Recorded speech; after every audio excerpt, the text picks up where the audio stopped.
Hi, welcome back to Art and Soul. My name is Mike Severin. I'm glad you could join me again today. I know we're not doing a painting today, and I'm doing that for a reason. I end up pulling some ligaments in my shoulder here about a week ago now, and it's still very tender, so I haven't been able to do much painting. I thought what I would do, I was going to actually do some technical stuff to talk about today, but I was on Facebook, and they have the little memories that you can share thing, and it had a picture from last year that I posted from the first year of our first night of taping of the show Art and Soul. And I made a mistake here a couple of weeks ago saying that we had been doing it a year. Turns out it was last night that we taped a year ago our first show, and it's been a long journey. It's been some real positives that have come along the way. And so, like I said, I was going to kind of do a show about maybe some techniques and some different things that are more technical, but I've had so many responses, people asking questions over the last year, and some comments, and I thought what I would do is maybe kind of go through and answer some of those questions that maybe you've wanted to know the same things, and I thought it would be kind of fun to kind of answer some of those questions that come up quite frequently that we've had over the last year. So I'll kind of just go through a few of them. One I'm asked all the time is, did you go to school anywhere to become an artist? And the answer is no. My mom was an oil painter, so I grew up around it, and I drew most of through growing up, through high school, and then actually after college. I did a lot of pen and ink, and actually did a lot of wildlife, and was featured in several different magazines and some stuff. But so that is my background. It wasn't until much later in life that I started doing some oil painting, probably about 15 years ago, and it's kind of gone through spurts, and to where now it's what I do full time. So yes, there's hope. If you may not have schooling, I think schooling is great to a point, but I think also I've given a very natural ability in which God gave me, and so that helps me. Schooling is good, but it's not a necessity to be successful at being a painter. What I'm asked all the time too is, how did you end up doing the show? Well, I've kind of expressed this several places along the way. I've wanted to do this for a long time. I was going to do mainly a painting show, but I used to do motivational speaking, and so about a year and a month or two ago, kind of came to me of combining both the inspiration as well as the painting. It would make it a little different than what's out there on the air. So that's the reason why, kind of how this show came together. Another question I'm asked all the time is, what's happening with the show? Is it going to go beyond here in Salem Market and on YouTube? Over the last couple of weeks, we've got, we know of 8 and maybe 10 states that they've been running pilot shows on public broadcasting networks across the country. So we're hoping that maybe one of those networks will pick up this show, so it'll go beyond the local area and more into the national market, which is what I would ideally like to do. Another question I'm asked all the time is, what inspires you? There is so many. If I had 2 or 3 lifetimes, I could never paint all of the things that I'd like to paint. Everywhere I go, things inspire me, and I talk about on the show all the time about how we need to stop and really look at things around us, because we have a tendency to go through life just in a flying mode, and we don't stop and see how the light is casting off of a leaf, or the shadows, the colors that are in there.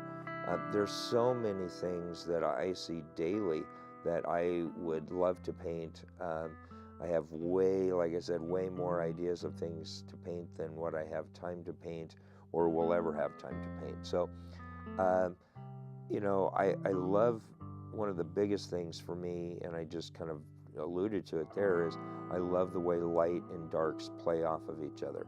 And I like the way the light illuminates certain things, whether it be fabric or a flower petal, or a mountain, I love the way that light and darks play against each other, and the colors that you see when you really study a picture or study a scene. What picture or what colors do you see in those tones? So that's one that is asked all the time. Another one that is asked, this kind of goes with the question I just was talking about before about the show itself. I wanted to kind of tell you, the opportunities, you never know what opportunities are going to come up because of doing something.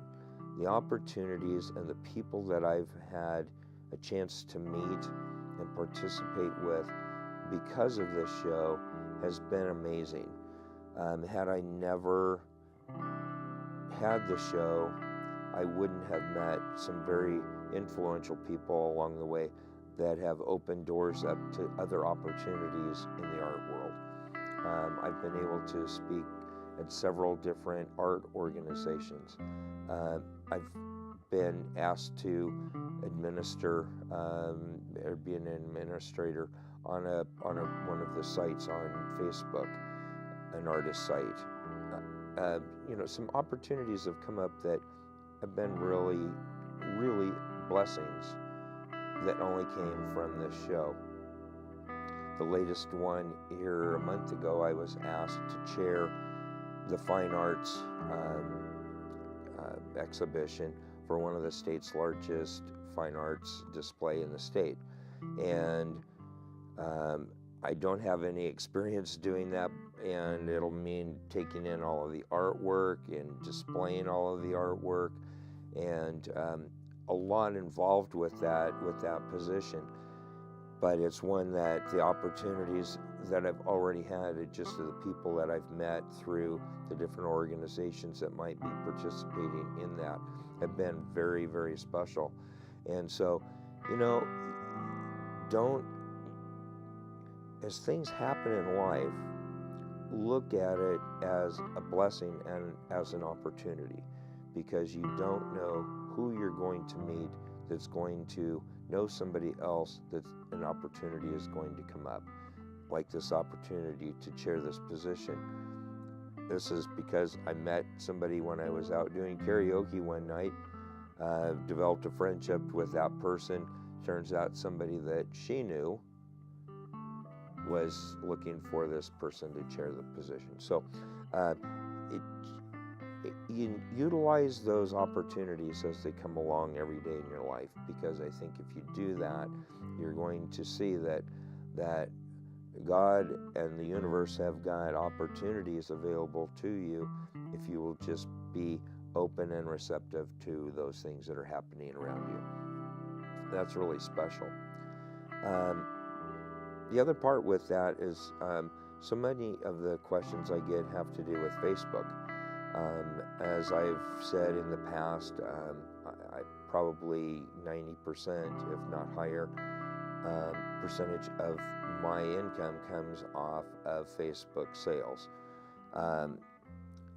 A lot of people ask how that works, and I've done a lot of research on how to set that up to make it work.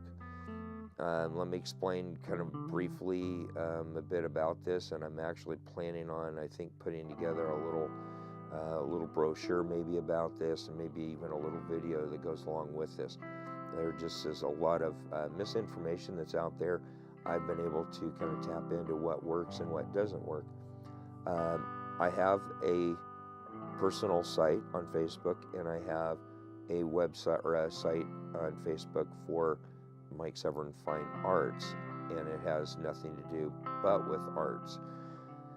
The problem is that I can't take and post from my professional page onto groups. And what I mean by groups are, for me, in the art world, there are lots of different groups, artist groups that are out there that connect artists with buyers. And they're ones that are international, so there's tens of thousands of people that are involved in these groups.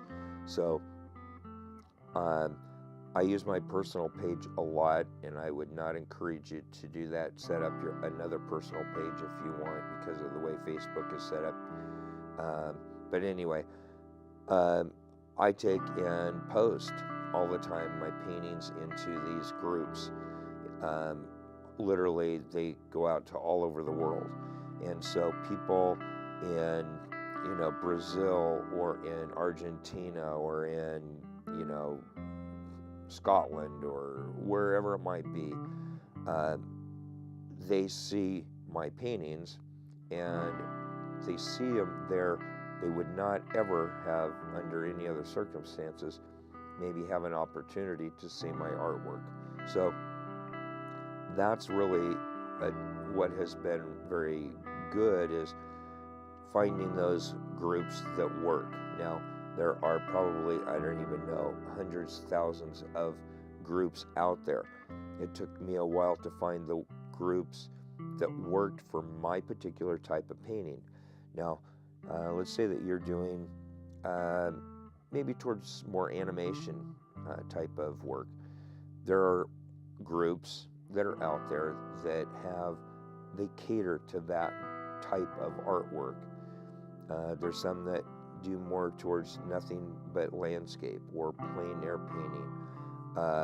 There's ones that have nothing to do basically but with wildlife and animals. There's ones that have more for figurative. So there's all these different groups that are out there, and what I would encourage you to do is, if you have an interest in maybe putting some of your artwork out there and showing it to potentially sell, I would do some research. Search the groups that are out there and find ones where they are showing works that are similar to what you do. And the more people, in my opinion, that can see my artwork, the better the chances are of me selling something. The other thing that's important is participate in those groups once you've found ones that you like and are working for you. So if some other artist posts a picture, a painting that they've done, make a comment on it. Be a participant in that, on that group. And by doing that, you're constantly they're seeing your name. Then when you post a picture, they associate that. So they know you're serious about what you're doing, that you're an integral part of the art community. That, I think, is really important. I don't do a lot locally in galleries, largely because you're limited on who can see those works. The other part that you have to pay 30 to 40% commission on sales in those galleries as well. So that's obviously a deterrent, in my opinion. When I can put it online, it doesn't cost me anything. I don't have to frame it, and I can have 1,000 people see it in one day, versus in a gallery that maybe 100 people over a course of a week or two might see it. So I'm not saying galleries aren't good. It's just, for myself, I just haven't felt that they've really benefited me personally. Which leads to another question. People always ask me, how do you price your paintings? In fact, I got this question here over the weekend because I ran a special. Any I had a list of maybe 10 paintings, and I said, any one of these paintings for $20. And I sold a number of paintings. Now, a lot of people go, you can't make a living selling paintings at $20 a piece. You're right, you can't. I did that. It was in conjunction with an art event going on here in town where prices are prohibitive for artwork.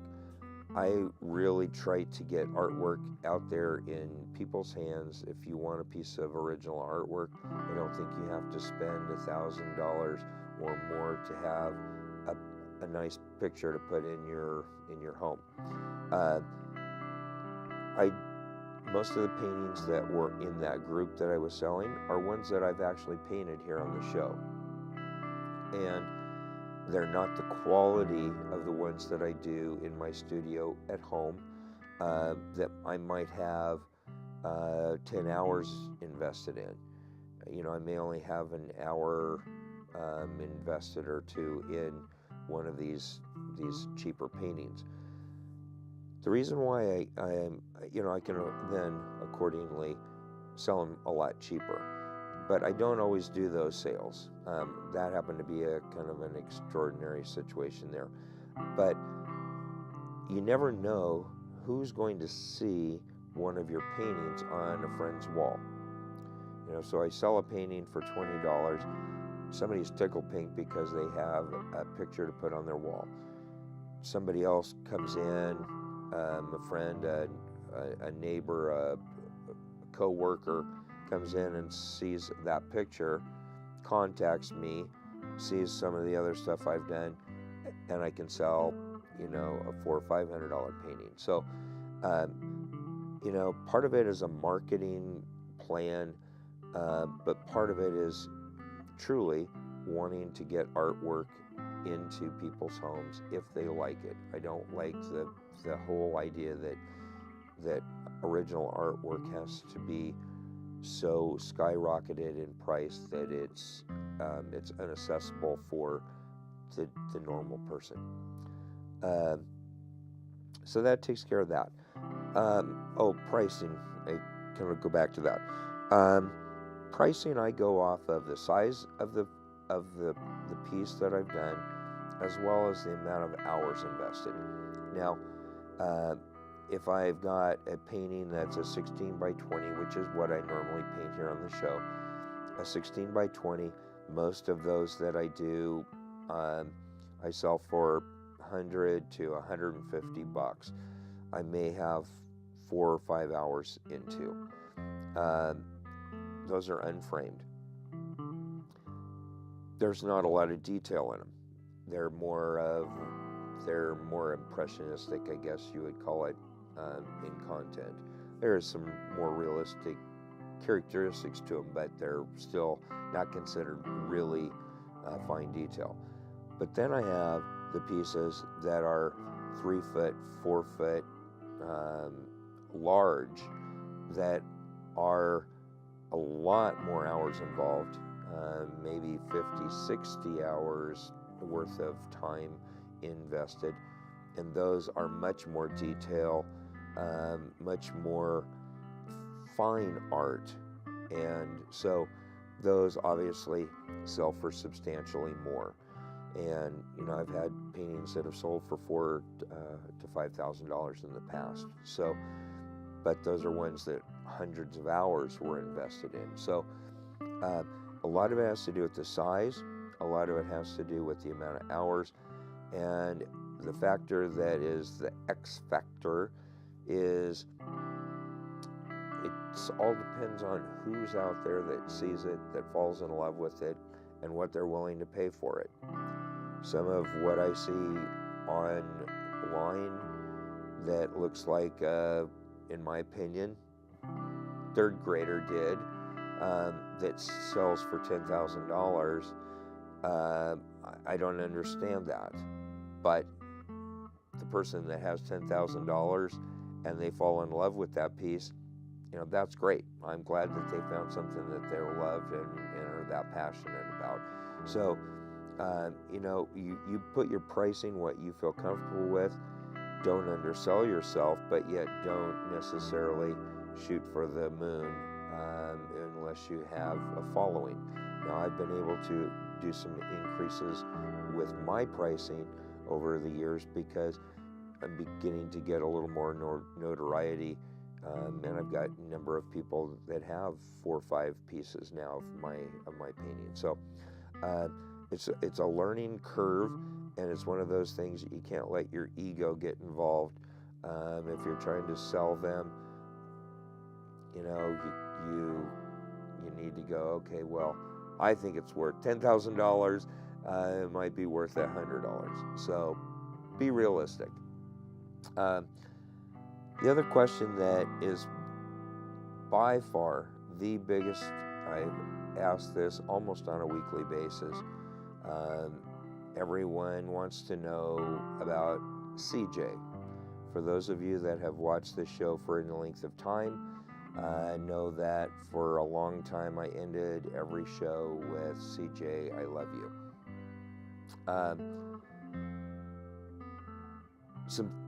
Life changes, and we go through periodic things that happen that alter our lives and lead us in different directions. And I kind of talked about that with the people that we meet along the way. CJ was, still is a big part of my life. I haven't been incorporating that I love you at the end of the show, but with every painting that I sign, at the bottom down with my signature is still CJ. CJ will forever hold a very dear and special place in my heart. So, and no, I'm not going to disclose who CJ is.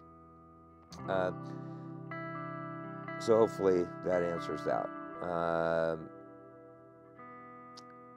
One of the questions that I get asked a lot on a personal level is, no, I am not married. No, I don't have a girlfriend. Not involved. Yes, looking. Just putting it out there. But and a lot of people have thought that was a love interest with CJ. And I just wanted to throw that out there for whatever that's worth. I want to thank you for, there's a number of you that have been watching me on a regular basis since day one. And I appreciate your input, your kind of patience with me as I've evolved in the course of the last year with the show. There's still a lot that we need to work on to change it and make it better. I can't make myself any better looking, sorry. But maybe we can fine-tune things over the next few months to make it a better show. And the input that I've received from you as the viewer has been very, very good, because it's allowed me to modify some things that we needed to do along the way. So that's been really good. Continue doing that feedback. Continue sending me questions if you've got them, and comments. And I love when I get pictures of what you've been painting. That always inspires me and lets me know that you're sitting down with a canvas and you realize the importance of what that has made in your life. So that's really great, and continue with that. I want to leave you with, and if those of you who watch the show, I want to leave with some inspirational words. There's a craze going on across the country, across the world right now, called Pokemon Go. Those old people that are out there that don't know what that is, it's an app on your phone, and you can play Pokemon. Now, it's basically swept the country world in a matter of just a few days, this craze. What I would like to see happen is, I would like to see the craze go around the world, sweep across the country within days of making people around you feel special and loved. Show love. We have so much hatred, so much violence, so much that is going on in the world right now. And if the people that were obsessed with Pokemon Go were obsessed with making the world a better place, if they would take a fraction of the time that they spend chasing a imaginary figure, if they could take that time and spend that to share a little bit of love around them, our world could be a whole different place. So maybe I need to come up with a new app for phones for I don't know what I'd even call it, but something like Pokemon Go, only, show some love Go or something. I don't know what, but I just think that we need to put things in perspective, keep things in perspective. And I think the reason why this Pokemon Go has gone so big is that it gives people a respite away from the insanity of the real world. It gives them an escape away from having to watch and hear what's going on in the world around us. I think it's good to find an escape, but do it in a creative way. Do it in a way that's going to lift your spirits and lift the spirits of those around you. Thank you for being a part of my life. I appreciate it more than I can express to you. And I hope that you are getting something out of it, that you're being inspired, that you're painting, doing pottery, jewelry, whatever it might be, anything that's creative that's going to help you. Blessings to you. Have a great creative week, and I'll see you next week here on Art and Soul.